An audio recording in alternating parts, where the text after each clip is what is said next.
భారతదేశంలో అణు సాంకేతిక అభివృద్ధి సంబంధించి క్రింది వాటిలో సరియైన వాటిని గుర్తించండి.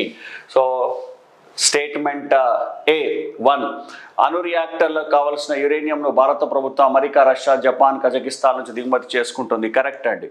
ఇండియన్ సివిల్ న్యూక్లియర్ అగ్రిమెంట్ అంటారండి. పౌర అణు ఒప్పందం కింద భారతదేశంలో ఉండేటటువంటి అణు రియాక్టర్లకు కావాల్సిన యురేనియాన్ని వేరే దేశాల నుంచి దిగుమతి చేసుకుంటుంది. భారతదేశం పెద్ద ఎత్తున అణు విద్యుత్తును ఉత్పత్తి చేయాలని భావిస్తుంది. ఎందుకంటే అణు విద్యుత్ తక్కువ రేటు. రెండవది ఏంటి అంటే 2070 కల్లా నెట్ జీరో స్థాపించాలి అంటే మనం కాలుష్య రహితమైనటువంటి అంటే CO2 విడుదల చేయనటువంటి విద్యుత్తును ఉత్పత్తి చేయాలి.